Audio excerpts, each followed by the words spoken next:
Hello guys, welcome back to the channel once again. और आज के इस वीडियो में हम कवर करने वाले हैं ऑल 3 मार्कर क्वेश्चंस को। जी हाँ, इस सिंगल वीडियो के अंदर जितने भी 3 मार्कर क्वेश्चंस हैं उनको कवर करेंगे विद आंसर, ताकि एग्जाम में आपसे एक भी मार्क्स का क्वेश्चन छूट ना जाए किसी भी तरह से।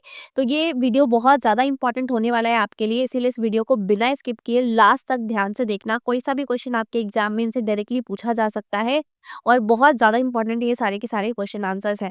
And thank you so much कि अब हमारी जो फैमिली है वो ऑलमोस्ट 400 प्लस सब्सक्राइबर की हो चुकी है, और आई होप आपको ये कंटेंट पसंद आ रहा होगा और आप चाहेंगे कि मैं और ऐसे वीडियोस लेकर आऊँ। तो इसीलिए प्लीज़ सब्सक्राइब करना मत भूलना चैनल को। अगर आप पहली बार इस वीडियो को देख रहे हो या चैनल पे पहली बार आए हो, अभी तक आपने भी सब्सक्राइब नहीं किया है चैनल को, तो फटाफट से सब्सक्राइब कर लो। बिकॉज अभी बोर्ड्स के लिए तो मैं करा ही रही हूँ कंटेंट, फिर इसके बाद सीयूईटी के लिए भी आपके लिए बहुत कुछ यहाँ पे आने वाला है इस चैनल के ऊपर, ठीक है। अब बिना किसी टाइम वेस्ट किए हुए हम स्टार्ट कर देते हैं फटाफट से हमारे 3 मार्कर क्वेश्चंस को। यस, तो सबसे पहला जो क्वेश्चन है वो क्या कह रहा है? सबसे पहला क्वेश्चन कह रहा है, analyse the layout of Harappan cities to identify features that promoted cleanliness and public health. तो वो सारे फीचर्स को बताओ जो कि बताते हैं कि हड़प्पन सोसाइटी के लोग ना बड़े ही साफ सफाई को बहुत ज्यादा पसंद करने वाले थे। इन फीचर्स को बताओ। तो हड़प्पा के ड्रेन से रिलेटेड, हड़प्पा की स्ट्रीट से रिलेटेड, हड़प्पा के स्ट्रक्चर से रिलेटेड, हड़प्पा की जो सब्सिस्टेंस स्ट्रेटजीज थी उससे रिलेटेड क्वेश्चंस बहुत ज्यादा बनते हैं एग्जाम में, इसीलिए बहुत इंपॉर्टेंट चैप्टर ये हो जाता है। Every house was connected to the street drains. जितने भी घर थे यहाँ पे सबको स्ट्रीट ड्रेन से कनेक्ट किया जाता था। और जो मेन चैनल्स थे उनको बनाया जाता था were made of bricks, bricks से बनाया जाता था। Set in mortar were covered with loose bricks, जो जो ब्रिक्स ब्रिक्स थी उनसे इनको कवर कर दिया जाता था, जिनको बाद में क्लीनिंग के टाइम पीरियड में हटाया भी जा सकता है। कुछ केसेस में तो हमें लाइमस्टोन का यूज भी देखने को मिला कवर उसमें कवर के प्लेस पे।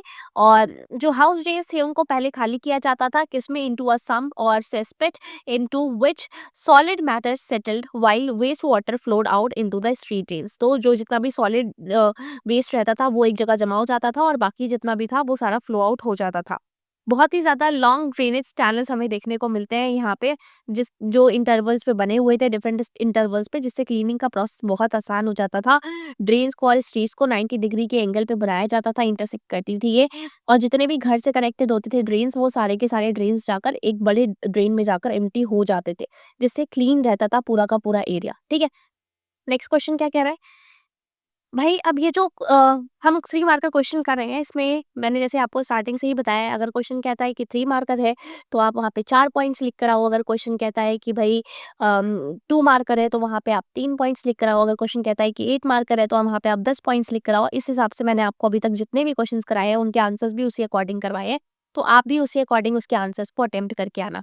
Examine the challenges historian face in deciphering the Harappan script. जो हिस्टोरियंस है उनको क्या क्या प्रॉब्लम्स यहाँ पे फेस करनी पड़ती है हड़प्पन स्क्रिप्ट को डेसिफर करने के टाइम पीरियड में, क्या क्या प्रॉब्लम्स उनको फेस करनी पड़ती है। क्योंकि हिस्टोरियंस जो है वो हड़प्पन स्क्रिप्ट को आज तक समझ नहीं पाए, ये एनिग्मेटिक है।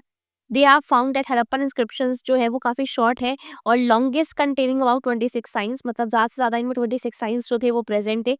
बट हालांकि यहाँ पे ये लोग काफ़ी सारे अलग-अलग साइंस का यूज़ करते थे। लगभग 375 से 400 साइंस के बीच का ये लोग यूज़ करते थे। ऑल्दो द स्क्रिप्ट रिमेन्स अनडेसिफर्ड, अभी तक हम इसको डेसिफर नहीं कर पाए हैं। It it was evidently not alphabetical but syllable. तो ये अल्फाबेट्स में नहीं लिखी जाती थी, सिलेबल में लिखी जाती थी। The script was written from right to left. हम यूजुअली क्या करते हैं, लेफ्ट टू राइट लिखते हैं, बट ये स्क्रिप्ट जो थी वो राइट टू लेफ्ट लिखी जाती थी। क्योंकि ऐसा दिख रहा होता था, wider spacing on the right side में ज़्यादा स्पेस होता था और टैम्पिंग ऑन द लेफ्ट, लेफ्ट तक जाते जाते स्पेस कम हो जाता था। ऐसा हम कई बार करते हैं ना एग्जाम में, जब स्पेस कम बच रहा होता है तो as if the engraver begin working from the right, ऐसा लगता है कि शायद ये इंसान राइट से स्टार्ट करता था लिखना और उसके बाद जो स्पेस नहीं बचता था उनके पास, इसकी वजह से जगह कम बचती थी, ठीक है। तो ये सारी पॉइंट्स जो है वो वहाँ पे मेंशन कर सकते हो। नेक्स्ट क्या है question, how does Mahabharata show the multi cultural nature of ancient Indian society. जो महाभारत है वो इंडिया की एंशिएंट इंडियन कल्चर को कैसे शो करता है, इस चीज को बताओ एग्जाम्पल के साथ। तो महाभारत जो है वो क्या करता है, स्टोरीज के बारे में बताता है, अलग अलग कस्टम्स के बारे में बताता है, बिलीफ्स के बारे में बताता है, वेरियस रीजन के ऑफ द इंडियन सब कॉन्टिनेंट। ये रिफ्लेक्ट करता है मल्टी कल्चरल एस्पेक्ट को एंशिएंट इंडियन सोसाइटी के, वे डिफरेंट कम्युनिटीज एक साथ रहा करती थी, इंटरैक्ट किया करती थी। वेरिएशंस इन सोशल प्रैक्टिसेस, जो लोगों की सोशल प्रैक्टिसेस थी उसमें हमें थोड़ा सा वेरिएशंस भी देखने को मिलती है। जैसे मैरिज की बात करें, रिचुअल्स की बात करें, जो महाभारत में डिपिक्ट किए गए, बताए गए, highlighting the dynamic nature of Indian society की पॉलीएंड्री भी परफॉर्म हो रही है, पॉलीगैमी भी, एक्सोगैमी, एंडोगैमी, ये सारी जो अलग-अलग फीचर्स हैं ये परफॉर्म हो रहे। द एपिक इलस्ट्रेट्स, ये जो एपिक है इतना बड़ा ग्रंथ है, ये क्या इलस्ट्रेट करता है? द ऑनगोइंग एक्सचेंज, जो ऑनगोइंग एक्सचेंज हो रहा है बिटवीन डाइवर्स कम्युनिटीज लाइक ब्राह्मणा, क्षत्रिय, वैश्य, शूद्रास, ये कैसे इंटरकनेक्ट थे, इनके बीच की इंटरेक्शंस कैसे होती थी, इसको बताया गया है। With tribal groups and other cultures, Hidimba का एग्जाम्पल लेके, मलिच्छास का एग्जाम्पल लेके इनके बारे में बताया गया। These interactions enrich Indian society, ये सारी जो इंटरेक्शंस थी वो कहीं ना कहीं इंडियन सोसाइटी को बहुत एनरिच करती हैं through the exchange of ideas and cultural practices, जो जो कल्चरल प्रैक्टिसेस होती हैं उसके जरिए। महाभारत जो है वो पोर्ट्रे करती है कॉन्फ्लिक्ट्स को, कंसेंसस को among different social groups and ideologies, जो अलग अलग आइडियोलॉजीज हैं उनके बीच में जो जो कॉन्फ्लिक्ट्स है, कंसेंसस है, उनको भी दिखाती है। Communities adapted the epic to their culture context, जो कम्युनिटीज थी उन्होंने अपने अकॉर्डिंग इसको अडाप्ट किया, लीडिंग टू डाइवर्स वर्जन्स, जिसकी वजह से इसकी अलग अलग इंटरप्रिटेशंस, अलग अलग मीनिंग्स हमें देखने को मिली। जैसे कि वी.एस. सुकथांकर जो थे उन्होंने भी इसका एक क्रिटिकल एडिशन लिखा था। कौन सी ईयर में लिखा था वो कमेंट सेक्शन में फटाफट से मुझे बता दो कि वी.एस. सुकथांकर ने इसका क्रिटिकल एडिशन कब लिखा था। एग्जामिन द इम्पैक्ट ऑफ भक्ति and Sufi poetry. Next question क्या कह रहा है? भक्ति और सूफी पोएट्री का जो इम्पैक्ट था वो क्या था रीजनल लैंग्वेजेस और लिटरेचर को डेवलप करने में। तो भक्ति और सूफी पोइट्स जो थे ना, ये अलग अलग वर्सेस को वर्नाकुलर लैंग्वेजेस में लिखा करते थे, बोला करते थे, गाया करते थे। इसकी वजह से स्टैंडर्डाइजेशन होने लग गया और डेवलपमेंट होने लग गया रीजनल लैंग्वेजेस का, जैसे हिंदी भाषा, बंगाली लैंग्वेज, जो पंजाबी, उर्दू और बाकी सारी जो भाषाएं थी वो भी अब यहाँ पे बढ़ने लग गई आगे। बहुत भक्ति और सूफी मूवमेंट्स, दोनों ही मूवमेंट्स जो थे वो यूनिवर्सैलिटी पे की बात करते थे। यूनिवर्सैलिटी किस चीज़ की? Universality of love, devotion and spiritual experience की बात करते थे। Transcending linguistic, cultural and religious boundaries, ये कहते थे कि रिलीजियस बाउंड्रीज, कल्चरल बाउंड्रीज जो है वो भले ही एग्जिस्ट करती हो, बट इनके परे भी इंसानियत जो है वो एग्जिस्ट करती है। आगे नैनार, अलवार, तमिल भक्ति ट्रेडिशन को यहाँ पे बताते हैं, कंपोज करते हैं अलग अलग हाइम्स को लॉर्ड शिवा के प्रेस में तमिल में। Their poems Tevaram and Nalayira Divya Prabandham, ये अलग सा नाम है थोड़ा south Indian, are revered for their devotional fervour and literary excellence, तो इनको भी यहाँ पे हम रेफर करते हैं जब भी हम इनकी बात कर रहे होते हैं। सूफी पोइट्री जो है उसको अलग अलग वर्सेस में लिखा जाता था। The depth of mystical love and spiritual longing इसमें हमें देखने को मिलती है। जो चिश्तीज थे basically particularly in Delhi embrace the use of local languages, जो हिंदवी लैंग्वेज थी, जो हिंदी लैंग्वेज थी बेसिकली, उसका यहाँ पे यूज करते थे ये लोग कम्युनिकेशन के लिए कॉमन लोगों से, और ताकि लोगों के बीच में एक डीप कनेक्शन जो है वो स्टैब्लिश कर पाए। जो सूफी सेंट्स थे जैसे कि बाबा फरीद, ये क्या एक्सप्रेस करते हैं? इनकी स्पिरिचुअल इंसाइट्स को एक्सप्रेस करते हैं through versus composed in the local languages, जो जो बातें लोकल लैंग्वेजेस में लिखी गई थी उसके जरिए। Some of which were included in the Guru Granth Sahib, इनमें से कुछ कुछ बातें गुरु ग्रंथ साहिब के अंदर भी दर्ज करी गई है, होली स्क्रिप्चर जो है सिखिज्म का उसमें। Others like Malik Muhammad Jaisi utilized local languages to create allegorical love stories such as the Padmavat, symbolizing the journey to the soul towards divine love। तो अलग अलग कैरेक्टर्स, अलग अलग शॉर्ट स्टोरीज भी इस पे बनी है, और आपने तो ये वाली मूवी भी जरूर देखी होगी, पद्मावत जो मूवी है बेसिकली वो भी आपने देखी होगी, इन्हीं स्टोरीज से ही इंस्पायर होके वो बनी है। In Bijapur Karnataka Chishti sufis crafted short poems in Dakhni, तो ये किसमें थी? ये सारी धाकनी जो भाषा थी बेसिकली उसमें लिखी हुई थी। The Lingayat vachanas of Kannada and the abhangas of Marathi saints from Pandharpur. Guru Nanak Dev Sikhism compose hymns, Guru Nanak देव जो सिखिज्म में बिलीव करते थे, जो सिखिज्म से बिलोंग करते थे, उन्होंने भी डिफरेंट डिफरेंट हाइम्स लिखी जिसको शब्द के नाम से जानते हैं, दैट आर इंक्लूडेड इन गुरु ग्रंथ साहिब, जिनको गुरु ग्रंथ साहिब में इंक्लूड भी किया गया। इनके जो वर्सेस है वो कन्वे करते हैं यूनिवर्सल लव को, इक्वलिटी को और डिवोशन को, भक्ति को भगवान के प्रति। कबीर एक मिस्टिक पोइट है, सेंट है, जो कि सोशल नॉर्म्स को चैलेंज करते हैं, रिलीजियस जो डॉगमास बन रखा है सोसाइटी के अंदर उसको चैलेंज करते हैं थ्रू हिज वर्सेस इन संत भाषा, जो संत भाषा में उन्होंने लिखा है उसके उसके एग्जाम्पल लेते हुए इसको ये चैलेंज करते हैं। मीराबाई, मीराबाई का तो एग्जाम्पल आप यहाँ यूज कर ही सकते हो, जो कि भजन को, पोम्स को कंबाइन करती हैं, यहाँ पे कंपोज करती हैं, अपना अनकंडीशनल लव दिखाती है, लॉन्गिंग दिखाती है डिवाइन पावर के लिए, विष्णु के लिए। ठीक है, अब नेक्स्ट क्वेश्चन क्या है? Examine how music and devotional songs in bhakti and sufi tradition served spiritual expression and community unity. तो कैसे ये जो डिवोशनल सॉन्ग्स थे, ये जो म्यूजिक था, ये किस तरीके से भक्ति और सूफी ट्रेडिशन को आगे बढ़ा रहा था? The poems of Appar Sambandar and Sundarar from the Tevaram, a collection that was compiled and classified in the 10th century on the basis of the music of the song. तो ये सारे जितने भी कलेक्शंस थे यहाँ के, उनको जो सॉन्ग के बेसिस पे ही कंपाइल किया गया बाद में. These kings introduce the singing of Tamil शहवाज. जो तमिल शहवाज हाइम होती है, उनको ये सिंग किया करते थे in the temples under the royal patronage, और राजा के सामने usually, taking the initiative to collect and organise them into a text. और फिर उसके बाद में इन्होंने इसको ऑर्गेनाइज करके एक टेक्स्ट के अंदर भी पूरा का पूरा कलेक्ट कर लिया. सूफी ज़ियारत की बात करें तो is the use of music. ये जो सूफी ज़ियारत थे, ये लोग भी म्यूज़िक का यूज़ किया करते थे, म्यूज़िक और डांस का, including mystical dance performed by specially trained musicians और qawwals to evoke the divine ecstasy, ताकि भगवान को कहीं न कहीं जगा सके और उन तक अपने मैसेज को पहुँचा सकें. तो ये कव्वाली वगैरह भी किया करते थे. बहुत ज़्यादा सूफ़ी जो म्यूज़िक होता है ना, वो बहुत ज़्यादा मतलब सोल को शांति प्रोवाइड कर देता है. आपने कई बारी ये चीज़ नोटिस भी करी होगी, सुना भी होगा. The Sufis remember God either bye reciting the ज़िक्र, द डिवाइन नेम्स और इवोकिंग हिज प्रेजेंस थ्रू समा. तो जो सूफ़ी हैं वो भगवान को कैसे रिमेंबर करते हैं? ज़िक्र के ज़रिए, यानी उनका नाम लेके, या फिर समा के ज़रिए, यानी बेसिकली ऑडिशन करके और परफॉर्मेंस करके, मिस्टिकल म्यूज़िक के ज़रिए. ठीक है. Sama was integral to the Chishtis and exemplified interaction with the indigenous. इसकी वजह से इन लोगों की इंटरेक्शन जो थी वहाँ के लोगों के साथ, वो भी बढ़ी. डिवोशनल ट्रेडिशंस भी जो है वो भी बढ़ते हुए चलते गए. The message of Baba Guru Nanak, जो बाबा गुरु नानक का मैसेज था, हाइम्स और टीचिंग्स थी, ये सारी चीज़ें भी आगे बढ़ती हुई चलती हैं, जो कि निर्गुणा भक्ति को एडवोकेट करते थे. फिफ्थ परसेप्टर गुरु अर्जन की बात करें, जिन्होंने बाबा गुरु नानक की जो हाइम थी, उनको यहाँ पे पूरा का पूरा कंपाइल किया, along with those of his 4 successor. इनके जो 4 सक्सेसर थे, and other religious poets like Baba Farid, Ravidas, ये सारे जो थे, जिनको रविदास के नाम से भी जाना जाता है, कबीर इन द आदि ग्रंथ साहिब, ये सारी की सारी जो हाइम्स, इनको गुरबानी में भी कंपाइल किया गया है, कंपोज किया गया है वेरियस लैंग्वेजेस के अंदर. ठीक है. अब देखते हैं, explain the term little republics. अब ये क्वेश्चन जो है वो पूछा गया है कि लिटिल रिपब्लिक्स का मतलब क्या है. जो मुगल पीरियड के दौरान ये जो विलेजेस हुआ करते थे, उसमें लिटिल रिपब्लिक्स क्या थी. There was individual ownership of assets and deep inequities. होता क्या था कि बहुत सारी ओनरशिप हुआ करती थी अलग अलग लैंड्स की, और कास्ट और जेंडर के बेसिस पे भी कई बार ऐसा देखने को मिलता था.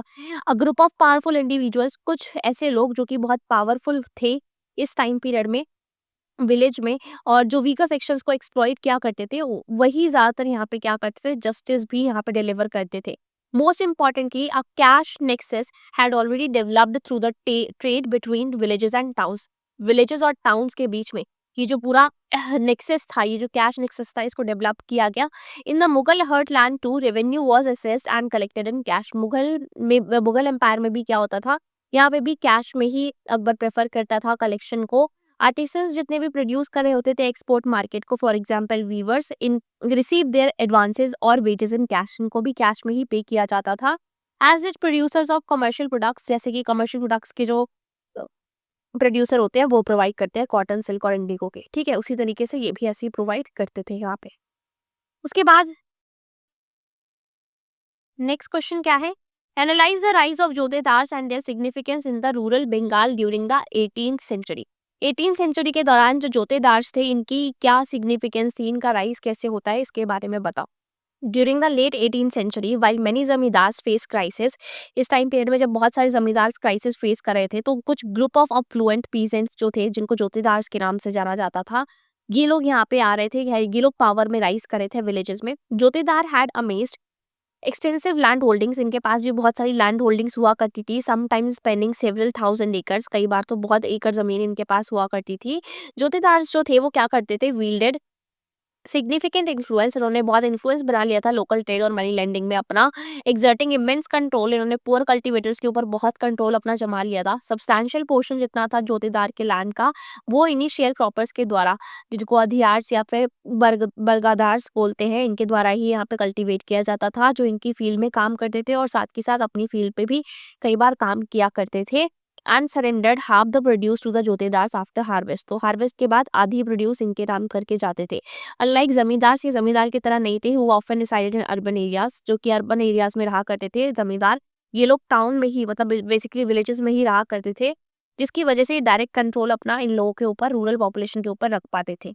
जोतेदार जो थे फियर्सली ये क्या करते थे, रेजिस्ट करते थे registered attempts by the zamindars to increase village revenue, ताकि जो रेवेन्यू है वो बढ़ता हुआ चला जाए। Obstructed zamindari officials mobilise dependent rights, जितने भी राइट्स होते थे, किसान होते थे, उनको इकट्ठा करते थे एक साथ। डेलिबरेटली डिलेड रेवेन्यू पेमेंट्स, और कई बार इनकी जो पेमेंट्स थी उनको भी डिले किया करते थे, ठीक है, ताकि कहीं ना कहीं जमींदार को भी ये पेमेंट जो है वो लेट पहुंचे और फिर उनको वहां से कंपनी से डांट पड़े। इन इंस्टेंसेस वेयर जमींदार से स्टेट वर ऑक्शन, कई बार जब जमींदार के स्टेट को ऑक्शन किया जाता था रेवेन्यू डिफॉल्ट की वजह से, तो ये जोतेदार ही जाकर उसको खरीद लेते थे। तो ये लोग बहुत ज्यादा कहीं ना कहीं इसमें पॉलिटिक्स करते थे, ठीक है, जमींदार को परेशान करने के लिए। अब जोतेदास वर पर्टिकुलरली इन्फ्लुएंशियल इन नॉर्थ बंगाल, ये लोग ज़्यादातर नॉर्थ बंगाल के एरिया में बहुत ज़्यादा पॉपुलर थे। Although similar affluent peasants and village headmen were emerging in other parts of Bengal, ये लोग भी इमर्ज हो रहे थे बंगाल के अदर पार्ट्स में, जिनको अलग अलग नाम से जाना जाता था, हौलादार्स या फिर गनपीदार्स या फिर मंडल्स के नाम से जानते थे। बट जो जोतेदार्स का राइज था वो इनएविटेबल था, उनको कमज़ोर करना बहुत बहुत ज़्यादा मुश्किल था। इवन इन लोगों ने ही जमींदारी अथॉरिटी को कमज़ोर कर दिया था और कहीं न कहीं इनकी पावर जो थी वो हाथ में आ चुकी थी इस टाइम पीरियड तक, ठीक है? आगे नेक्स्ट क्वेश्चन क्या कह रहा है? Describe any 3 features of burial sites in Harappa. Harappa की ये जो बरियल साइट्स हैं, इनके कोई से भी 3 फीचर के बारे में बताओ। बरियल साइट्स जो हड़प्पा में थी यहाँ पे, इनके बारे में बहुत ज़्यादा इलैबोरेटली तो हमें नहीं पता चला है, और बट जनरली इनको पिट्स में ही, मतलब गड्ढों के अंदर ही रखा जाता था। Sometimes there were hollowed out space lined with bricks, side side में थोड़ा स्पेस भी छोड़ा जाता था। सम ग्रेव कंटेन, कुछ कुछ ग्रेव्स के अंदर पोट्री, ऑर्नामेंट्स, ये सारी चीजें भी मिली है, जिससे पता चलता है कि they believed in life after death. तो ये वाला मैंने 8 मार्कर में भी करा रखा है, तो अगर वहां से भी क्वेश्चन आए तो भी आप कर सकते हो। Describe any 3 features of the great bath. Great bath के कोई से भी 3 फीचर्स बताने हैं हड़प्पन सेटलमेंट में, क्या थे? तो ग्रेट बाथ क्या था भाई? ग्रेट बाथ एक लार्ज रेक्टेंगुलर टैंक था कोर्टयार्ड में, जिसके जो कि सराउंड करता था कॉरिडोर से, चारों साइड उसके कॉरिडोर बना हुआ था।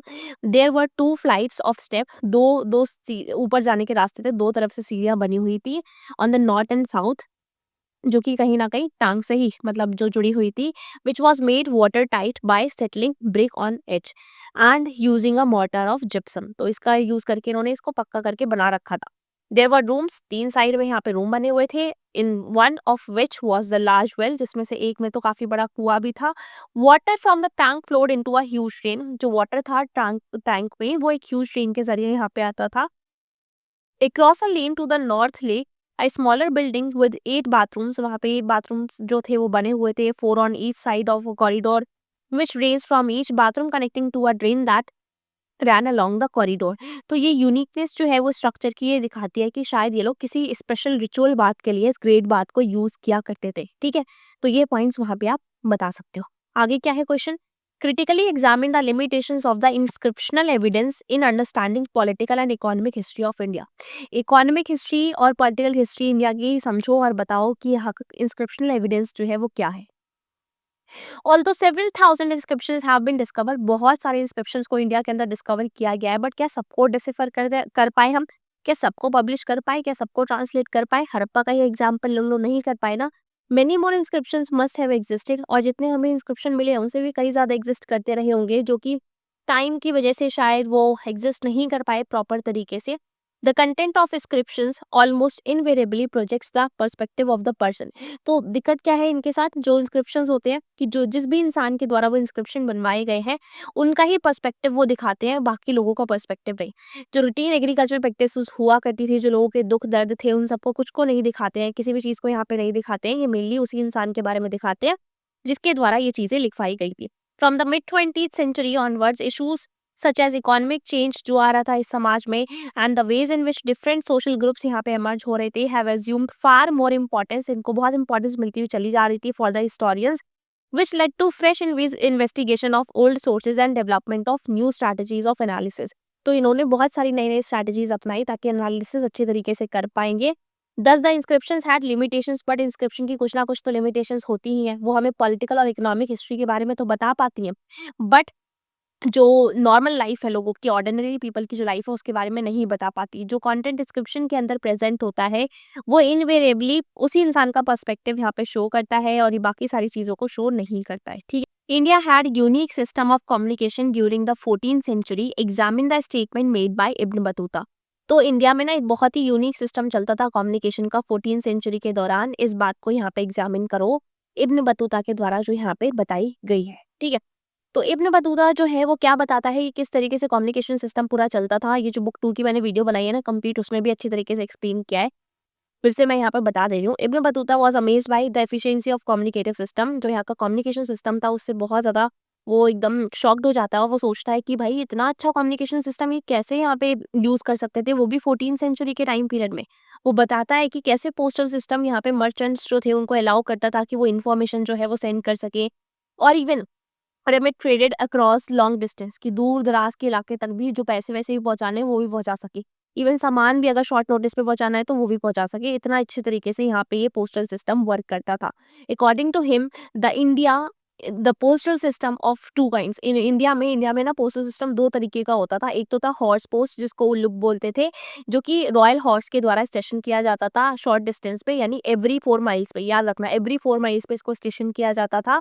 And the other was food post. दूसरा कौन-सा था? फूड पोस्ट था, जिसको हर 3 स्टेशंस रखे जाते थे पर माइल में। पर माइल में 3 स्टेशंस रखे जाते थे, इसको दावा बोलते थे, ठीक है? The postal system was so efficient कि पोस्टल सिस्टम इतना ज़्यादा एफिशिएंट था that while it took 50 days, जहाँ 50 दिन लगते थे दिल्ली से सिंध पहुँचने में, वहाँ ये पोस्टल सिस्टम के ज़रिए कोई भी रिपोर्ट या फिर कोई भी जो इम्पोर्टेंट इन्फॉर्मेशन थी, वो जस्ट 5 दिन के अंदर पहुँचा दी जाती थी। एट एवरी थर्ड माइल, हर तीसरे माइल पे यहाँ पे outside of village were 3 pavilions होते थे इन विच मेन यूज्ड टू सिट, जहाँ पे मेन बैठा करते थे। बेसिकली वो बैठते थे, वेट करते थे कि जैसे ही उनके हाथ में रॉड होती थी और 2 क्यूबिट्स होते थे, 2 क्यूबिट्स ऑफ लेंथ होती थी विद कॉपर बेल्ट्स होते थे, उस बेल्ट्स लगी होती थी। जैसे ही सामने वाला इंसान आएगा वैसी आवाज़ आ जाएगी और वैसे ही वो स्टार्ट कर देंगे भागना। When the courier starts from the city, जैसे ही कोरियर स्टार्ट होता था सिटी से, the man holds a letter, एक हाथ में वो उस लेटर को होल्ड करता था और एक हाथ में वो बेल को होल्ड करता था। And he runs as fast as he can, जितना जल्दी वो भाग सकता था उतना जल्दी वो भागता था। When the men in the pavilion heard the ringing of the bell, जैसे ही वो सुनते थे, आगे वाला इंसान सुनता था कि कोई आ रहा है तो वो रेडी हो जाता था, और इस तरीके से ये सारा का सारा सामान जो था वो बिल्कुल टाइमली पहुंचा दिया जाता था। ऐसा बताया गया है कि जो फूड पोस्ट थी वो ज्यादा क्विकर थी हॉर्स पोस्ट के कंपैरिजन में, ठीक है, तो याद रखना है इसको। अब नेक्स्ट क्वेश्चन क्या कह रहा है, analyse the main features of Amaranayaka system. Amaranayaka system के जो मेन फीचर थे उसके बारे में बताओ, जो विजयनगर एम्पायर में इसको इंट्रोड्यूस किया गया। अमरनायका सिस्टम क्या था? एक पॉलिटिकल इनोवेशन थी विजयनगर एम्पायर की। It is likely that many features of this system were derive from Ekta system.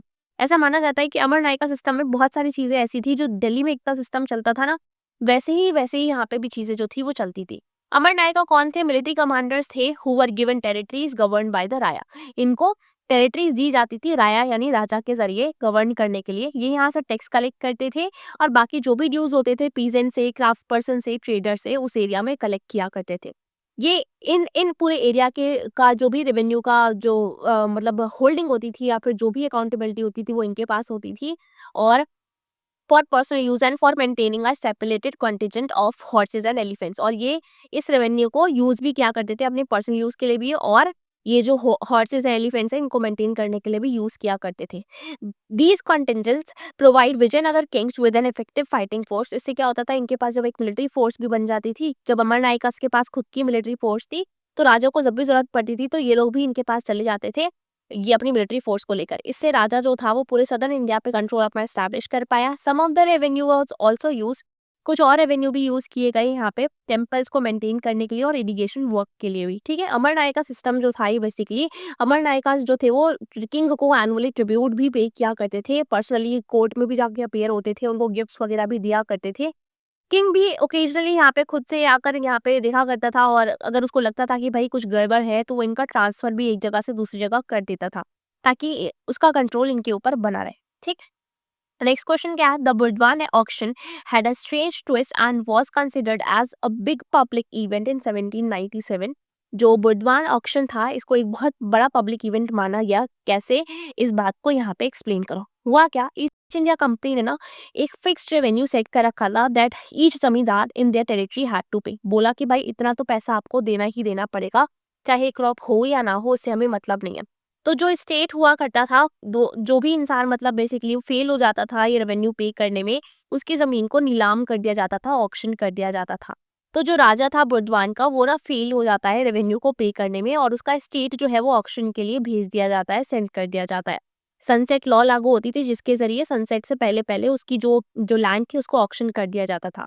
Numerous purchasers यहाँ पे आते हैं ऑक्शन में, और स्टेट्स जो है वो हाई बिडिंग करते हैं, बहुत ज़्यादा पैसा जो है यहाँ पे मतलब बिड करते हैं बेसिकली।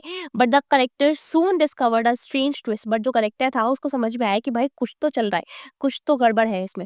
उसको समझ में आता है कि गड़बड़ कहाँ है। जो ब्रिटिश कलेक्टर हैं वो क्या कर रहे हैं, वो उनको समझ में आता है ब्रिटिश कलेक्टर को कि ये लोग कर क्या रहे हैं। ये जो राजा है, मतलब ये जो जमींदार है, ये क्या कर रहा है, वहाँ पे अपने ही लोगों को बैठा दे रहा है, अपने ही सर्वेंट्स और अपने ही एजेंट्स को बैठा दे रहा है, और वही यहाँ पे आकर इतनी बड़ी-बड़ी बोली लगा रहे हैं, बीडिंग कर रहे हैं, और फिर उसके बाद पैसे भी लेकर चले जा रहे हैं। ओवर 95% ऑफ द सेल्स, जो 95% इस ऑक्शन में सेल करी गई, वो सारी फिक्शियस थी।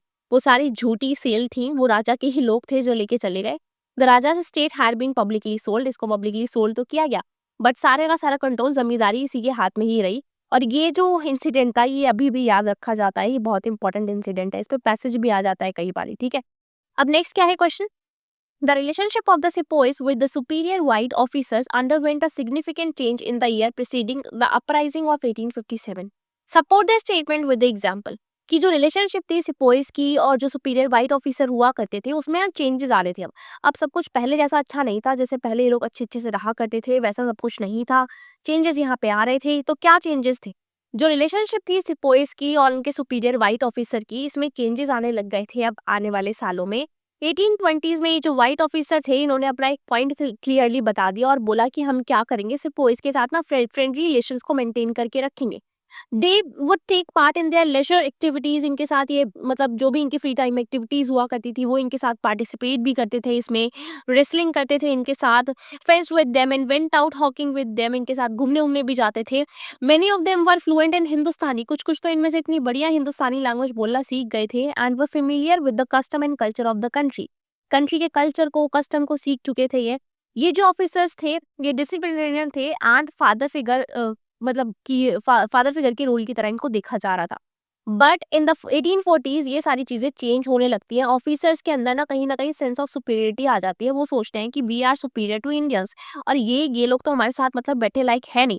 तो वो जो सिपोइस थे, जो सिपाही थे, उनको रेशियल इन्फीरियर्स की तरह ट्रीट करने लग जाते हैं। उनको बहुत बुरी तरीके से ट्रीट करते हैं, उनको अब्यूज करते हैं, इवन फिजिकल वायलेंस का भी उनके साथ यूज करते हैं, और उनके साथ अब अच्छे तरीके से नहीं रहने लग गए थे। डिस्टेंस यहाँ पे उन दोनों के बीच में बढ़ रहा था। जो ट्रस्ट था अब वो सस्पिशन से रिप्लेस हो चुका था। अब शक जो था वो जगह ले चुका था इस ट्रस्ट की। और ये जो फियर था लोगों के अंदर, जो डर था सिपोइस को लेकर अबाउट द न्यू कार्ट्रिजेस, इसकी वजह से क्या होता, their grievances about the leave, their grouse about the increasing misbehaviour and racial abuse on the part of their white officers were communicated back to the villagers. और ये सारी की सारी चीज़ें कहीं न कहीं वापस से यहाँ पे आ जाती हैं, और इनके बीच में ये जो भरोसा था वो टूट चुका था। जब उनको समझ में आया कि कार्ट्रिजेस के अंदर ये सारी चीज़ें भी मिली हुई हैं, तो ये चीज़ें बहुत बढ़ती हुई चली गई। 16 क्वेश्चन बहुत ज़्यादा इंटरेस्टिंग है और मेरा पर्सनल फेवरेट भी है। क्यों? क्योंकि यहाँ पे एक ऐसा इंसिडेंट होता है जिससे ब्रिटिशर्स के अंदर भी अकल आ जाती है और उनका भी दिमाग खुल जाता है। एक एक लाइन कही गई थी ब्रिटिशर के द्वारा। वो लाइन थी, a cherry that will drop into our mouth one day. और ये लाइन किसके लिए कही गई है भाई? फटाफट से बताओ मुझे। वैसे तो मैं आंसर भी बता ही दूंगी। ये लाइन जो है वो किसके लिए कही गई है? अवध के लिए बोली गई है कि अवध एक ऐसी चेरी है जो एक ना एक दिन आकर ब्रिटिशर्स के माउथ में गिर ही जाएगी। Explain the series of events that eventually let the cherry fall into the mouth of the britisher. तो ये बताओ कि भाई ऐसा क्या हुआ जिसमें सच में ये जो अवध था वो ब्रिटिशर्स के हाथ में चला गया। 1851 में एक एक गवर्नर जनरल थे इंडिया के जिनका नाम था लॉर्ड डलहौसी। इन्होंने बोला जो अवध का किंगडम है ना, वो एक ऐसी चेरी है, वो एक ना एक दिन आकर हमारे माउथ में जरूर गिरेगी और एक ना एक दिन हमारे कंट्रोल के अंदर जरूर आ जाएगी। 5 साल बीत जाते हैं इस बात को। 1856 का टाइम पीरियड आ जाता है। The kingdom was formally annexed. जो ब्रिटिशर्स हैं वो यहाँ पे फॉर्मली इस किंगडम को एनेक्स कर लेते हैं। और the conquest happen in stages. ये जो कॉन्क्वेस्ट था वो स्टेजेस में हैपन हुआ। Subsidiary alliance had been impose. Subsidiary alliance जो था वो इम्पोज कर दिया गया अवध पे 1801 में। और इस सब्सिडियरी अलायंस के अकॉर्डिंग क्या बोला गया था? As per the terms of this alliance, अगर Nawab the Nawab had to disband his military force, बोला गया कि नवाब अपनी खुद की मिलिट्री फोर्स नहीं रख सकता है, जिसकी वजह से कहीं ना कहीं ब्रिटिशर्स के पास तो ट्रूप्स रह सकते हैं बट नवाब के पास ट्रूप्स नहीं रह सकते हैं with in the kingdom, and act in accordance with the advice of British resident. और नवाब को वैसे ही काम करना होगा जैसा उसको एडवाइस किया जाएगा ब्रिटिशर्स के द्वारा। Deprived of his arm forces, तो आर्म फोर्सेस तो बची नहीं थी नवाब के पास। नवाब जो थे वो बहुत ज्यादा डिपेंडेंट होते हुए चले जा रहे थे ब्रिटिशर पे to maintain law and order within the kingdom. Nawab Wajid Ali Shah जो थे यहाँ पे उनको डिथ्रोन कर दिया जाता है, उनको गद्दी से बेसिकली हटा दिया जाता है और उसके बाद and exile to Calcutta on the plea that the region was being misgoverned, और उनको कलकत्ता भेज दिया जाता है और बोल दिया जाता है कि ये इंसान जो है ना, नवाब वाजिद अली शाह जो है ना, वो सही तरीके से यहाँ पे रूल नहीं कर पा रहे, that's why we want to send him away, इसीलिए हम इनको यहाँ से हटाना चाहते हैं, मिस गवर्नेंस चल रही है इसलिए हम यहाँ से इनको हम हटाना चाहते हैं, ठीक है। तो ये बोलकर ब्रिटिशर्स ने इनको यहाँ से हटा दिया। और भाई मजे की बात तो देखो, होता क्या है, ब्रिटिशर्स मतलब कोशिश तो पूरी करते हैं, इनको हटाते भी हैं यहाँ से, बट देखो होता क्या है, हटाने के बाद भी यहाँ की जो जनता है उनका इतना ज्यादा प्यार था वाजिद अली शाह के लिए कि वो इनके पीछे पीछे पीछे पीछे चल देते हैं, जहां जहां तक ये जाते हैं वहां तक इनका पीछा जो है वो नहीं छोड़ते हैं, इनके पीछे पीछे जाते हैं। ये कहीं ना कहीं ब्रिटिशर्स को शो करने लग गई थी चीज कि सच में ये लोग बहुत ज्यादा लॉयल हैं अपने राजा के लिए। नेक्स्ट क्वेश्चन क्या है, महाभारत वही एक डायनेमिक टेस्ट है, इस चीज को एक्सप्लेन करो। क्वेश्चन वही है जो पहले पूछा गया था, बस थोड़ा सा घुमा दिया गया है, तो इसके दरनामा शॉर्ट में बता दे रही हूँ दोबारा से।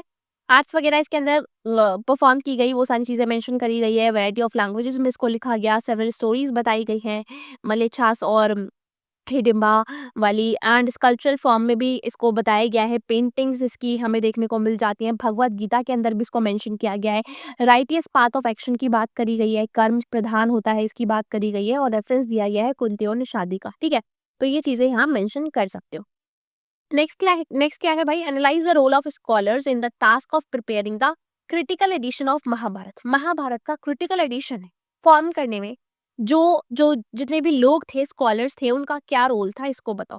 जो क्रिटिकल एडिशन था महाभारत का, इसको वीएस उप्थांकर के द्वारा यहाँ पे बनाया गया। 47 ईयर्स का टाइम पीरियड इनको लगा ये सारा काम करने में, and scholars initiated the task. इनके साथ जो स्कॉलर्स थे उन्होंने भी इस टास्क में इनका इनका पार्टिसिपेशन दिखाया, हेल्प करी इनकी, और जितने भी स्क्रिप्ट्स थे उनको अलग अलग रीजन से कलेक्ट किया, उनमें से कॉमन और डिफरेंट जो एक्सपेक्ट्स थे उनको सिलेक्ट किया, 13,000 पेजेस में इसको फाइनली पब्लिश किया गया। इसकी रीजनल वेरिएशंस भी आज के टाइम पीरियड में पाई जाती हैं, और जो वेरिएशंस है वो बहुत रिफ्लेक्टिव है, वो दिखाती भी हैं उस टाइम पीरियड की सोसाइटी के बारे में, ठीक। Explain the water resource management of Vijayanagara empire. Vijayanagara empire में पानी वानी का मैनेजमेंट कैसे था, देखो भाई यहाँ पानी वानी आता था कि नहीं आता था। तो वाटर रिसोर्सेज की अगर हम बात करें, वाटर मैनेजमेंट की अगर हम बात करें, तो यहाँ पे तुंगभद्रा रिवर थी, बहुत इंपॉर्टेंट थी ये, जो कि नॉर्थ से ईस्टर्ली डायरेक्शन में फ्लो करती थी। कमलापुरम टैंक था जो बहुत इंपॉर्टेंट टैंक था। वाटर फ्रॉम दिस टैंक, इस टैंक से जो वाटर आता था वो उसी से फील्ड्स जो थी वो कल्टीवेट करी जाती थी, and was conducted through a channel to the royal centre, और फिर इसको रॉयल सेंटर से भी कनेक्ट किया जाता था ताकि पानी वहां तक भी पहुंच जाए। Hiriya canal was one of the most prominent water network. Hiriya canal जो है वो बहुत ही ज्यादा इंपॉर्टेंट है, यहाँ पे बहुत ही प्रोमिनेंट है, वाटर नेटवर्क है एक। Water embankments were built to create reservoirs of different size. Water embankments जो थे वो बनाए गए ताकि पानी की कमी ना हो, पानी हमेशा यहाँ पे आता रहे।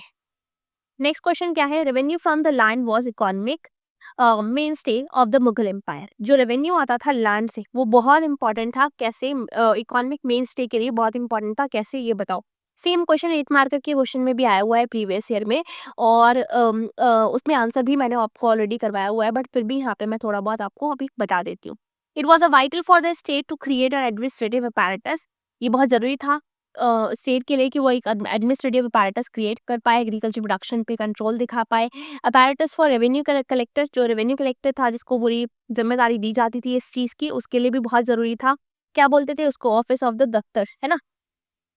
और क्या कहते हैं, रिकॉर्ड कीपिंग के लिए, रेवेन्यू कलेक्टर के लिए, ये सारी चीज़ें इनको रिस्पॉन्सिबिलिटी दी जाती थी। जो क्लासिफिकेशन थी लैंड की वो अलग अलग पार्ट्स में की जाती थी, लाइक पॉलज, परौती, छाछर एंड बंजर। Both cultivated and cultivable lands को भी अलग अलग प्रोविंसेस में मेजर किया जाता था। रेवेन्यू कलेक्शन जो था वो कैश में भी होता था और अलग डिफरेंट डिफरेंट काइंड्स में भी किया जाता था। जमा और हासिल दो तरीके के रेवेन्यू कलेक्शन थे। जमा इज द अमाउंट जो बताया गया कि यहाँ से इतना मिलना चाहिए, हासिल इज द अमाउंट जो कलेक्ट किया गया वहाँ से। आइन जो है वो यहाँ पे बताती है हमें डिफरेंट डिफरेंट लैंड के एग्रीगेट्स के बारे में। जो आमिर गुलजार है वो सपोज उस टाइम पीरियड में ऐसा माना जाता है कि यही इंसान जो थे वो रेवेन्यू कलेक्टर थे, ठीक है, यही रेवेन्यू कलेक्ट किया करते थे। अब देखते हैं नेक्स्ट क्वेश्चन क्या है, why was the revolt of 1857 specially wide spread in Awadh. Awadh में ही ये जो रिवोल्ट था वो इतना ज्यादा वाइड स्प्रेड क्यों था ये बताओ। अवध की अगर हम बात करें, अवध में 1857 में सब्सिडियरी लाइन्स को इम्पोज कर दिया जाता है, अभी हमने देखा। और ये एनेक्सेशन पॉलिसी थी ब्रिटिशर्स की एक, जिसका नाम था डॉक्ट्रिन ऑफ लैप्स। इसके जरिए ही ये सब कुछ लैप्स करते हुए, कोलैप्स करते हुए चल रहे थे। नीड क्या दिखी अवध की भाई, due to the productive region and market, कि यहाँ पे बहुत ज्यादा प्रोडक्टिव रीजन था, ये बहुत अच्छी मार्केट थी। तो ब्रिटिशर्स को लगा कि भाई इस रीजन को कैसे छोड़ दिया जाए। इन्होंने वाजिद अली शाह को वहां से हटा दिया, जो यहाँ के नवाब थे। बोल दिया कि आप ना यहाँ पे रूल नहीं कर पा रहे हो अच्छी तरीके से, मिस गवर्नेंस के तहत उनको हटा दिया और कोलकाता भेज दिया। Life was gone out of the body. लोगों ने ऐसा बताया कि जब ये यहाँ से जा रहे थे वाजिद अली शाह, तो ऐसा लग रहा था कि जो शरीर है उसमें से जो आत्मा है वो जा चुकी है। ये लाइन यहाँ पे यूज करी जाती है। द इमोशनल डिस्टर्बेंसेस यहाँ पे बहुत ज्यादा बढ़ चुके थे, जो लोग थे उनको बहुत ज्यादा बुरा फील हो रहा था।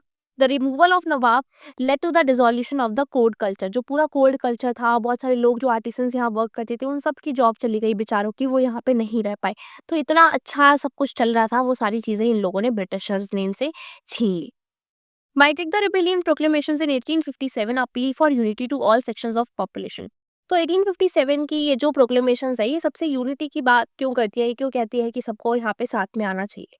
The rebel proclamation repeatedly appeal, ये ऐसा क्यों कहती है, ताकि सारे के सारे कास्ट और क्रीड के लोग साथ में आए। Proclamations issued under the name of, सारी की सारी प्रोक्लेमेशंस किसके नेम के अंडर इशू करी जा रही थी, नवाब सॉरी बहादुर शाह के जो बहादुर शाह जो रूलर थे, लास्ट मुगल एम्पर थे, उनके नेम के अंदर ही यहाँ पे दर्ज करी जा रही थी। और इनसे अपील किया जा रहा था कि वो ज्वाइन करे to join the standards of Mahavir and Mohammad. चाहे वो महावीर पे बिलीव करते हैं या मोहम्मद में बिलीव करते हो, बट इसको ज्वाइन जरूर करे। बरेली में Britishers, the British incited the Hindus and Muslim the feet attempt. तो बरेली में ये लोग ऐसा करने की भी कोशिश करते हैं, ब्रिटिशर्स फिर से हिंदूज और मुस्लिम को अलग करने की कोशिश करते हैं, बट यहाँ पे इनका ये अटेम्प्ट जो है वो फेल हो जाता है। According to Azamgarh proclamation, Azamgarh की प्रोक्लेमेशन हमें बताती है कि 25 अगस्त 1857 को दोनों हिंदू और मुस्लिम जो थे यहाँ पे उनको र्यून किया जाता है अंदर टायरेनियन ऑपरेशन, दोनों को ही परेशान किया जाता है। Many social groups join the revolt, बहुत सारे अलग अलग सोशल ग्रुप्स ने इस मूवमेंट को ज्वाइन कर लिया था, और कहीं ना कहीं वो लोग सारे यूनाइट हो चुके थे इस टाइम पीरियड में। Explain the cause that led to the conflict between the पहाड़ियाज of Rajmahal hills and Santhals. तो राजमहल हिल के जो पहाड़ियाज थे और संथाल्स थे, इनके बीच में कैसे लड़ाई हुई, इनके बीच की लड़ाई का कारण भी कौन थे, ब्रिटिशर्स ही थे। ठीक है, तो देखो भाई, पहाड़ियाज और संथाल्स जो थे, इनके बीच में लैंड डिस्प्यूट और एनरोचमेंट्स बढ़ने लग जाती है। दामिले को एक ऐसा लैंड था जो कि संथाल्स को दे दिया गया था 1832 में। इसी को लेकर यहाँ पे जो लड़ाई है वो चालू हो जाती है। डिस्पैरिटीज ये ब्रिटिशर्स के द्वारा क्रिएट करी गई थी पहाड़ियाज और संथाल्स के बीच में। उन्होंने पहले समझाया भी इन लोगों को कि आप लोग क्या करो, शिफ्टिंग कल्टीवेशन को छोड़ के सेटल्ड एग्रीकल्चर करने लग जाओ, बट ये लोग माने नहीं। तो ये लैंड जो था वो उठा के संथाल्स को इन्होंने दे दिया। When the Santhal settle on the outskirts, जब वो लोग आउटर एरिया में राजमहल हिल्स के रहने लग गए, तो पहाड़ियाज ने फिर इस चीज को अपोज करना यहाँ पे स्टार्ट कर दिया। उन्होंने बोला कि ये चीज बहुत गलत है। ठीक है, अब नेक्स्ट क्या है, 24 why is the Harappan script called an enigmatic script, कि इसको आज तक पढ़ा नहीं जा सका, ये ऐसी स्क्रिप्ट क्यों है। तो इसको आज तक डिसिफर नहीं किया जा सकता, अल्फाबेटिकल नहीं है, 375 टू 400 साइंस है, और राइट टू लेफ्ट लिखी जाती है। सेम क्वेश्चन आज इन डिफरेंट वेज। तो भाई जरूर ध्यान से देख लो, क्वेश्चन अलग तरीके से भी पूछा जा सकता है, but answer will going to remain same. Why the Harappan drainage system consider, Harappan drainage system वही क्वेश्चन है ना जो दोबारा से यहाँ पे देखो रिपीट किया गया है कि क्यों इतना ज्यादा बढ़िया था ये। तो दोबारा से नहीं बताने वाली मैं, सेम वही क्वेश्चन है, ठीक है, जो स्टार्टिंग में हमने किया। तो कितनी बार रिपीट हो रहा है, कितनी बार एग्जाम में आया हुआ है। Historians have used a variety of sources to reconstruct the history of modern empire. Modern empire की हिस्ट्री को रिकंस्ट्रक्ट करने के लिए जो हिस्टोरियंस हैं वो अलग अलग चीजों के बारे में यहाँ पे बताते हैं। ये 8 मार्कर क्वेश्चन की सीरीज में भी किया हुआ है डिटेल में क्वेश्चन, बट यहाँ पे थोड़ा बहुत सुनो। कौटिल्य के अर्थशास्त्र के जरिए हमें यहाँ के एडमिनिस्ट्रेटिव सिस्टम के, पॉलिटिकल सिस्टम के बारे में पता चलता है। इंडिका जो बेगिस्नीज की बुक है, वो हमें यहाँ के बारे में इंफॉर्मेशन प्रोवाइड करती है। बुद्धिस्ट, जैन और पुराणिक, संस्कृत और जितने भी लिटरेचर वगैरह है, इनके जरिए हमें यहाँ के बारे में पता चल पाता है। और अशोका की इंस्क्रिप्शंस जो है रॉक और पिलर्स पे, ये भी हमें बताते हैं। आर्कियोलॉजिकल फाइंड्स जो भी है, स्पेशली स्कल्पचर वगैरह, इनके जरिए भी हमें इनके बारे में पता चल पाता है। नेक्स्ट क्वेश्चन क्या है, analyse the role of Krishnadevaraya as the ruler of Vijayanagara empire. Vijayanagara empire के जो रूलर थे कृष्णदेवराया, इनका रोल क्या था यहाँ पे, ये बताओ भाई, यही तो मेन थे। इनका रूल जो है वो एक्सपेंशन और कंसोलिडेशन के बारे में बताता है हमें। इन्होंने लैंड तुंगभद्रा रिवर से लेकर कृष्णा रिवर के बीच में जो रायचूर दोआब वाला रीजन था 1512 में, वो पूरा कॉन्कर कर लिया था। इन्होंने उड़ीसा के, बीजापुर के सुल्तान्स को सबको हरा दिया था। ही बिल्ड सम फाइन टेम्पल्स, बहुत सुंदर-सुंदर इन्होंने टेम्पल्स बनवाए, गोपुरम्स बनवाए जो कि साउथ इंडियन टेम्पल्स की एक शान है। ही फाउंडेड अ सब अर्बन टाउनशिप, इन्होंने एक सब अर्बन टाउनशिप यहाँ पे फाउंड करी थी, जो मैंने आपसे पूछा था ना पिछली वाली सीरीज में क्वेश्चन, तो वो क्या थी जिसको नगलापुरम बोला जाता था, इनके मदर के ही नाम पे ये बनी हुई थी। इन्होंने क्या प्रमोट किया, ट्रेड एंड कॉमर्स को प्रमोट किया। Under his rule the state was a constant state of military preparedness. इनके टाइम पीरियड में जो स्टेट था वो हमेशा रेडी रहता था कि हमें कभी भी मिलिट्री कैंपेन करने के लिए जाया जा सकता है, तो हमेशा हम प्रिपेयर रहे। इनके रूल के दौरान हमेशा जो पीस थी, वो प्रोस्पेरिटी थी, वो यहाँ पे स्टैब्लिश रही। ठीक है, नेक्स्ट क्वेश्चन क्या है, examine the Amar Nykaa system. Amar Nykaa system क्या था भाई, विजयनगर एम्पायर में, इसको डिस्क्राइब करो। तो ऑलरेडी पढ़ चुके हैं अभी हम पूरा का पूरा, ये ऊपर दोबारा से रिपीट हुआ है, तो देखो डिफरेंट तरीके से पूछा गया है बट रिपीट हो रहा है, तो इसका मतलब ये क्वेश्चन काफी इंपॉर्टेंट है। There are some limitations of Ain Akbari. आईन अकबरी की कुछ लिमिटेशंस हैं यहाँ पे, इन स्टेटमेंट्स के जरिए यहाँ पे बताओ। तो आईन अकबरी की लिमिटेशंस के बारे में मैंने 8 मार्कर क्वेश्चन वाली सीरीज में पूरा का पूरा समझाया हुआ है। बहुत सारे एरर्स यहाँ पे फाउंड होते हैं टोटल करते वक्त। Squeeze the nature of quantitative data, जो क्वांटिटेटिव डेटा है वो हमें देखने को ज़्यादा अच्छी तरीके से नहीं मिल पाता। Data was not corrected uniformly, अच्छी तरीके से हर जगह से यूनिफॉर्मली करेक्ट नहीं किया गया था डेटा, बस फोकस किया गया था आगरा और उसके आसपास वाले रीजन्स पे। ठीक है, critically examine the fifth report of 1813। 1813 की ये जो पहली रिपोर्ट आती है, सॉरी फिफ्थ रिपोर्ट जो आती है, उसको एग्जामिन करो कि वो कौन सी रिपोर्ट थी। तो क्या थी ये फिफ्थ रिपोर्ट, 1813 में आती है। It was the fifth of a series of reports जो ईस्ट इंडिया कंपनी के द्वारा लाई जाती थी, उनमें से ये फिफ्थ नंबर की रिपोर्ट थी। इसके अंदर 1002 पेजेस थे with it run into 1002 pages with 800 pages of appendices, जिसमें से 800 पेजेस तो अपेंडिसेस के ही थे। It had reports of collectors, petitions, जितनी भी जमींदार की थी, राइट्स की, वो सारी इसके अंदर दर्ज करी गई थी। क्रिटिकली एनालाइज करती थी ये ईस्ट इंडिया कंपनी की जितनी भी एक्टिविटीज थी उनको। नेक्स्ट क्वेश्चन क्या है, नेक्स्ट क्वेश्चन कह रहा है भाई, describe any three sources to know about the revolt of 1857। 1857 के रिवोल्ट के बारे में हमें कहाँ कहाँ से पता चलता है, कोई से भी 3 सोर्सेज बताओ। तो ऑफिशियल रिपोर्ट्स के जरिए, जो ब्रिटिश ऑफिशियल्स के लेटर थे उनके जरिए, इमेजेस ऑफ पिक्चर्स के जरिए, जो डायरी थी, डेली रिपोर्ट्स थी उनके जरिए, पोम और लिटरेरी सोर्सेज के जरिए हमें पता चल पाता है। ठीक है, तो इनमें से कोई से भी 3 या 4 एक्सप्लेन कर देना। Explain the methods of irrigation, जो हड़प्पन सिविलाइजेशन में डिफरेंट साइज पे यूज किए जाते थे इरिगेशन के लिए, उनको बताओ। तो ज्यादातर जो हड़प्पन साइट्स थी वो सेमी एरिड लैंड्स पे ही लोकेटेड थी, वेयर इरिगेशन बहुत ज्यादा रिक्वायर्ड था एग्रीकल्चर के लिए। तो इरिगेशन के लिए ये लोग कैनाल्स बनाते थे, और कैनाल्स छोड़ रही अफगानिस्तान में पाई भी गई है, बट नॉट इन पंजाब और सिंध। पंजाब और सिंध वाले एरिया में नहीं मिली है। वाटर ये लोग वेल से ड्रॉ किया करते होंगे इरिगेशन के लिए। इन्होंने वाटर रिजर्वियर भी बना रखा है धौलावीरा में, जो हमें मिला था इरिगेशन पर्पस के लिए, जो ये बेसिकली यूज करते रहे होंगे, तो इससे आइडिया मिल जाता है। नेक्स्ट क्वेश्चन क्या है हमारा, explain how the burials help in understanding the social and economic difference amongst the people in Harappan civilisation. Harappan civilisation में यहाँ के जो बरियर्स थे वो हमें किस तरीके से समझा पाते हैं यहाँ के लोगों के डिफरेंसेस के बारे में। तो ये तो हमने देख लिया कि इनको पिट्स में ले किया जाता था। समटाइम्स ये जो पिट्स थी इनके अंदर भी डिफरेंसेस थे। कुछ पिट्स के अंदर लाइन इनको कर रखा था ब्रिक्स के साथ। कुछ भी हमें क्या देखने को मिलता था, पोट्री, ऑर्नामेंट, ये सारी चीजें देखने को मिलती थी। ज्वेलरी भी फाउंड करी गई है, मेन और विमेन दोनों के ही ग्रेव में। सम केसेस में तो हमें क्या देखने को मिला है, जो डेड था उसको कॉपर मिरर या जैस्पर बीड के साथ यहाँ पे दफन किया जाता था, जिससे पता चलता है कि ये लोग यहाँ पे, it appears that the Harappans did not believe in burying precious thing, मतलब प्रीशियस चीजें जो थी वो डेड के साथ बरी नहीं करते थे, but of course they believe in life after death. तभी ये सारी चीजें यहाँ पे बरी किया करते थे। नेक्स्ट क्वेश्चन क्या कह रहा है, explain how the Ibn Battuta describe the Indian cities. Indian cities को किस तरीके से इब्न बतूता जो है वो डिस्क्राइब करता है, इसको बताओ। तो देखते हैं भाई इब्न बतूता क्या कहते हैं। Ibn Battuta found Indian cities full of exciting opportunities. इनको लगता है कि इंडिया की जो सिटीज है ना, उसमें बहुत ज्यादा अपॉर्चुनिटीज है। सिटीज यहाँ की बहुत ज्यादा डेंसली और पॉपुलेटेड थी और प्रॉस्पेरस थी। ज्यादातर सिटीज कैसी थी, क्राउडेड स्ट्रीट्स थी, ब्राइट और कलरफुल मार्केट्स हुआ करती थी, जहाँ पे अच्छी अच्छी वैरायटी का, काफी सारी वैरायटी का सामान मिलता था। इब्न बतूता दिल्ली को एक वास्ट सिटी की तरह यहाँ पे डिस्क्राइब करते हैं, और बोलते हैं कि यहाँ की पॉपुलेशन जो थी वो बहुत ज्यादा बड़ी थी। दौलताबाद जो कि महाराष्ट्र में था, ये भी सेम यहाँ की ही तरह था। Was no less and easily rival Delhi in size, मतलब कहीं ना कहीं दिल्ली को ही टक्कर देता था ये। The bazaars were not only place of economics transaction, खाली इकोनॉमिक ट्रांजैक्शन की जगह नहीं थी, बट ये सोशल और कल्चरल एक्टिविटीज का भी हब हुआ करता था। इब्न बतूता दौलताबाद के बारे में बताता है कि यहाँ पे भी मार्केट प्लेस थी for male and female singers, and one of the greatest and most beautiful बाजार यहाँ पे लगा करता था। तो सोच रहे हो उस टाइम पीरियड में भी इंडिया में मार्केट्स जो थी वो बहुत अच्छी तरीके से स्टैब्लिश हो रखी थी। How did Mughal organise their land revenue system? Land revenue system को किस तरीके से मुगल अपने ऑर्गेनाइज करते हैं? अकबर जो था वो लैंड को किस तरीके से क्लासीफाई करवाता था? तो लैंड रेवेन्यू मैंने बता दिया, फर्स्ट जमा और हासिल दो तरीके से असेस किया जाता था। अकबर डिक्री करता था और आमिर गुलजार जो था इस टाइम पीरियड में उसी को ही यहाँ पे ये बोला जाता था कि आपको क्या करना है, आपको टू मेक कल्टीवेटर्स जो है उनको ऐसा इंसिस्ट करना है कि वो कैश में ही पे करे। The option of payment in kind was also to be kept on open, कि अगर कोई इंसान कैश पे नहीं भी कर पाता है तो एटलीस्ट वो इस तरीके से तो पे कर दे। While fixing revenue, the state was to maximise its gain, जो स्टेट था वो पूरी कोशिश करता था कि ज्यादा से ज्यादा रेवेन्यू वहां से वसूल किया जा सके।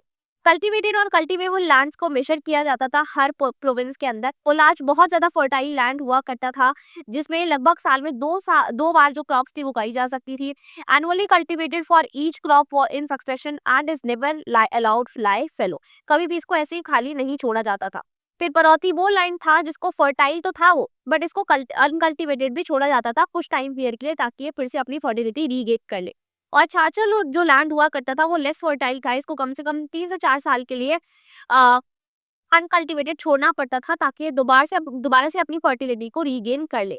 बंजर लैंड्स जो थे वो बिल्कुल इनफर्टाइल थे, इनको कम से कम 5 साल या उनसे ज्यादा के लिए ऐसे ही छोड़ना पड़ता था। पोलाच और परौती लैंड्स जो थे यहाँ पे हैड 3 क्लासेस, में 3 क्लासेस थी, good, middling and bad. They had together the produce of each sort and the third of this represents the medium produce and 1/3 of which is accepted as royal dues. इनको royal dues की तरह एक part को रखा जाता था। ठीक है, नेक्स्ट क्वेश्चन क्या कह रहा है, गांधी जी का रोल क्या था सोशल रिफॉर्मर की तरह, ये बताओ। 8 मार्कर क्वेश्चन में तो हमने इसको बहुत बारी किया है, 3 मार्कर क्वेश्चन में भी एक बार देख लेते हैं। गांधी जी जो थे वो सोशल इवल्स को खत्म करना चाहते थे सोसाइटी में से। इन्होंने अनटचेबिलिटी को भी खत्म करने के लिए बहुत सारी बातें कही और बहुत सारे कदम उठाए। चाइल्ड मैरिज के अगेंस्ट ये बातें करते हैं, कि हिंदू मुस्लिम यूनिटी की बात करते हैं, खादी और स्वदेशी प्रोडक्ट्स को प्रमोट करते हैं। Indians of one faith had also cultivate a genuine tolerance for Indians for another faith. इन्होंने बोला कि चाहे अलग अलग लोग अलग अलग धर्म में अलग अलग कल्चर में बिलीव करते हो, हमको उनके लिए भी सेम फेथ रखना चाहिए। गांधी जी का मानना था कि इंडियंस को ना सेल्फ रिलायंट बनना बहुत ज्यादा जरूरी है, सेल्फ डिपेंडेंट बनना बहुत ज्यादा जरूरी है। नेक्स्ट क्वेश्चन क्या है, explain the activities of national movement India में जो 1905 से लेके 7 के बीच में चली हो, उन एक्टिविटीज के बारे में यहाँ पे बताओ। तो इंडिया हालांकि ब्रिटिशर्स की ही कॉलोनी था उस टाइम पीरियड में, फिर भी पॉलिटिकल सेंस में बहुत ज्यादा एक्टिविटी हो चुका था। इंडियन नेशनल कांग्रेस की ब्रांचेस अब बहुत सारे अलग अलग पार्ट्स में फैल चुकी थी। स्वदेशी मूवमेंट 1905 से 7 के बीच में चलता है, जिसकी वजह से ये चीजें मिडिल क्लास तक भी पहुंच पाती है। ये जो मूवमेंट था उस टाइम गांधी जी तो इंडिया आए नहीं थे, तो ये किसके द्वारा टारगेट किया जा रहा था, लाल बाल एंड पाल के द्वारा। इन तीनों के नेम कमेंट सेक्शन में फुल फॉर्म में बता दो। The alliteration conveying the all India character of their struggle since their native place provinces were very different from one another, where these leaders advocated militant opposition। यहाँ पे militant opposition जहाँ पे advocate कर रहे होते थे to colonial rule। There was a group, वहाँ पे मॉडरेट्स का भी एक ग्रुप था जिनका कहना था कि भाई ग्रेजुअल और परसुएसिव अप्रोच हमें अपनाना चाहिए, बहुत लड़ाई पढ़ाई में बिलीव नहीं करना चाहिए। अमंग दीज, इनमें से ही कुछ मॉडरेट्स थे, जैसे गांधी जी जो है वो एक्नॉलेज करते हैं पॉलिटिकल मेंटोर जो इनके थे गोपाल कृष्ण गोखले और मोहम्मद अली जिन्ना एज वेल, इन लोगों ने भी स्वराज की मांग करी थी। ठीक है, अब नेक्स्ट क्वेश्चन क्या है, explain the attributes to a loyal citizen as a defined by GB Pant. GB Pant ने जो एक लॉयल सिटीजन के बारे में बताया कि लॉयल सिटीजन कैसा होना चाहिए वो बताओ।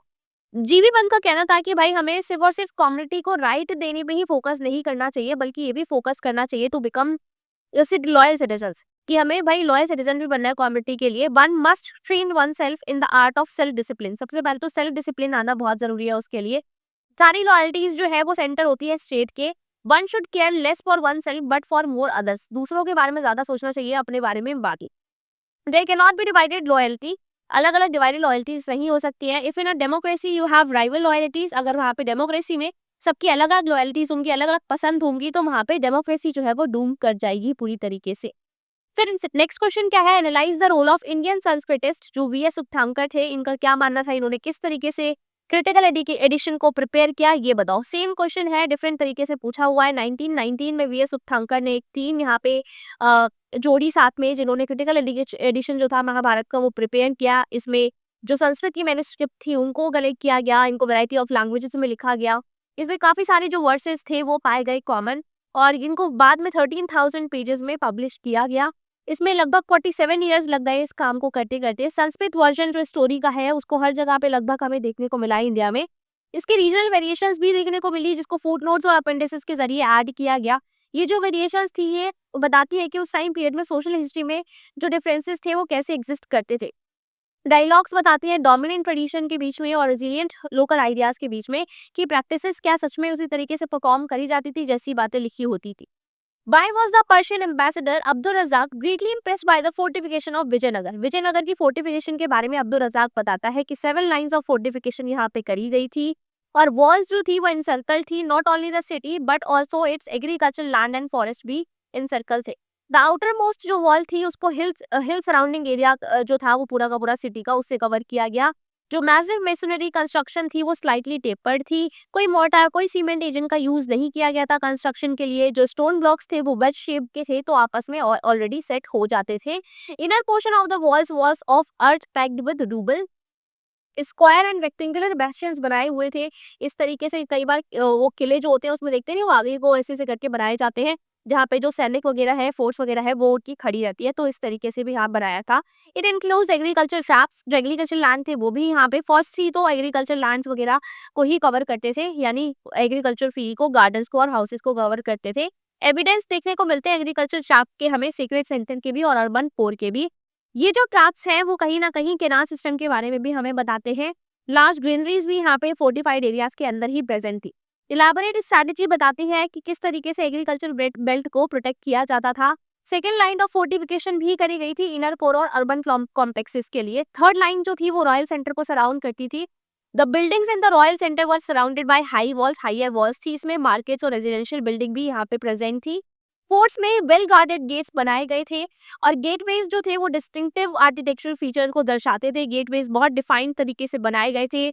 Art historians refer to this style as Indo Islamic. इसको वो इंडो इस्लामिक डिजाइन बताते हैं जिसमें ऊपर ना ऐसे डोम टाइप का होता है और ऐसे आर्क टाइप का बना होता है तो इसको इस तरीके से यहाँ पे बताते थे। The Mahanavami Dibba the centre of main Vijayanagara rituals explain. Mahanavami Dibba ही मेन क्यों था ये बताओ। लोकेट क्योंकि ये लोकेटेड था हाईएस्ट पॉइंट्स में सिटी के। महानवमी डिब्बा एक बहुत मैसिव प्लेटफॉर्म था 11,000 स्क्वायर फीट का। ये सब कुछ बताया हुआ है मैंने 8 मार्कर वाली सीरीज में। Coincide with the Mahanavami festival. 9th day जो था ऑब्जर्व किया जाता था। 10th डे का जो हिंदू फेस्टिवल होता था उसमें 9th डे में नवमी जो थी वो मनती थी। उसमें सेरेमनी होती थी। स्टेट हॉर्स की वर्शिप होती थी। सेक्रीफाइस करते थे बेफेलोज और अदर एनिमल्स को। डांसेस रेसलिंग मैचेस हुआ करते थे और यहाँ पे ये सारे लोगों को भी बुलाया जाता था। राजा को भी ट्रिब्यूट पे करने के लिए जो अमर नायकास थे चीफ नायकास थे वो आया करते थे। राजा यहाँ पे आदमी को रिस्पेक्ट करता था।